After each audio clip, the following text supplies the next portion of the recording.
Estimasi biaya perbaikan di blok kopling motor Suprapit ini 350.000 teman-teman. Apa saja yang diganti? Hasilnya di jalan nanjak sangat enteng dan lebih bertenaga. Baiknya kalian simpan video ini agar kalian bisa tonton berulang-ulang. Jadi langsung saja kita buka blok koplingnya. Dengan caranya diputar ya untuk setelan koplingnya ini supaya bloknya itu bisa bergeser ke sebelah kanan. Yang pertama kita cek adalah bagian kampas gandanya. Layak pakai sih. Mangkok kampas gandanya juga masih aman sentosa. Hanya saja kampas koplingnya sudah gosong, sudah selip. Kita ganti baru ya teman-teman untuk kampas koplingnya. Beres kita melakukan pembersihan, kita rakit kembali. Untuk memasang kampas kopling yang baru, alangkah baiknya kita rendam dulu menggunakan oli ya teman-teman. Pemasangan plat geseknya, sudutnya kan ada yang tajam dan sudut yang sebelahnya lagi ada yang tumbul. Saya simpan yang tajamnya itu satu arah ke sebelah dalam ya. Kalau posisinya seperti ini, nanti pas begitu dipasang posisinya ke dalam semua teman-teman yang sudutnya tajam. Pasangkan langsung kaki empatnya, kita rapihkan dulu untuk pinggir-pinggirnya ini. Untuk kampas kopling yang terakhir jangan disejajarkan ya. Pasangkan ring satu di rumah koplingnya. Perhatikan cara pasangnya. Yang satu disimpan di sini ya, ada coakannya teman-teman. Kita lepaskan baut 10-nya ini, pasang bos-bosan di bagian dalam, lalu pasangkan pernya semua keempat-empatnya di sini ya. Dan baut 10-nya juga langsung dipasangkan semuanya teman-teman. Biar mudah nanti pas waktu pemasangan ke motornya. Jadi untuk pemasangan baut 10-nya kita skip saja ya, dikarenakan pasti agak sedikit lama teman-teman, menghemat durasi juga. Langsung saja dikencangkan menggunakan kunci T10 secukupnya saja teman-teman. Setelah itu kita pasangkan secara bersamaan dengan penampung olinya. Gigi belimbing ditarik ya, 2 gigi, lalu tahan dipasangkan ke gigi kuplingnya langsung. Terus kita pasangkan ke motornya, dipas-paskan saja si gigi kuplingnya ya. Kalau misalkan susah, sambil diputar-putar saja teman-teman. Agak sedikit seret, kita pukul saja menggunakan gagang sok seperti ini biar mudah. Tuh kan masuk dengan mudah ya teman-teman. Nah dikit lagi kurang masuk, pukul sedikit, pasangkan baut 10 ya buat penampungan oli di bawah. Ada 2 teman-teman bautnya. Jangan sampai lupa dipasangkan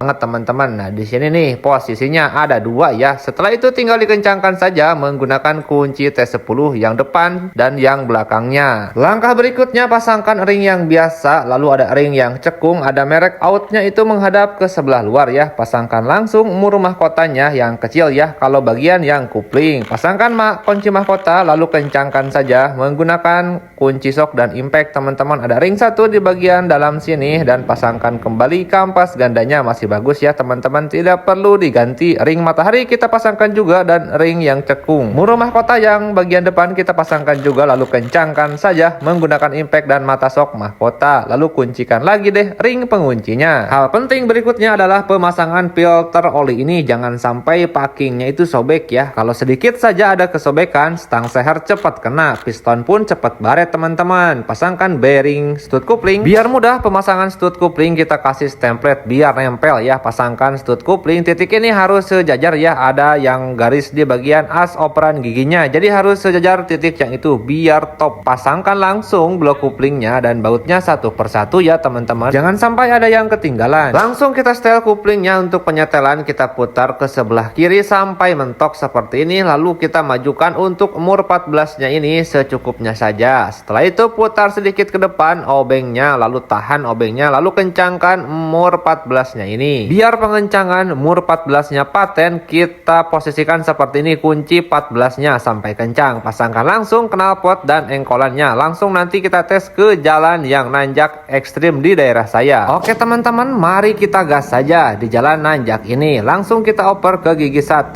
langsung dia mantap teman-teman, tarikannya jengat-jengat. Di jalan nanjak juga tidak selip dan tidak geredak badan motornya teman-teman. Alhamdulillah lancar sentosa, hasilnya sangat maksimal. Jadi tidak malu-maluin dengan budget 350.000 teman-teman. Oke, kita sampai sini saja pengetesan motornya. Semoga video ini bermanfaat buat kalian semua. Beberapa bengkel menolak pergantian ban motor Honda Beat yang peleknya 12 seperti motor Scoopy. Entah kenapa, saya juga tidak paham kenapa ditolak. Padahal mudah, lebih mudah pelek 12 Honda Beat seperti ini daripada motor Aerox atau Yamaha NMAX. Ya sudah, mari kita masuk ke tutorialnya. Pertama-tama Pertama kita tekan menggunakan tracker seperti ini biar bannya itu masuk ke dalam terlepas dari peleknya. Congkel-congkel, nah mudah kan, tinggal dilepaskan lagi saja si trackernya ini besti. Berikutnya adalah tinggal penyongkelannya saja. Kita lakukan cara manual saja dikarenakan mesinnya mogok ya. Dan jangan lupa diganjal menggunakan bekas botol oli guys, supaya tidak cacat si peleknya. Sayang-sayang motor baru cacat peleknya, jadi kita harus serapih mungkin dan seapik mungkin saat membuka ban luarnya. Agak sedikit kesusahan ini, merek Maxxis udah gundul seperti ini, susahnya minta ampun saat dicongkelnya. Beda lagi dari bawaan dealernya ya, ban bawaan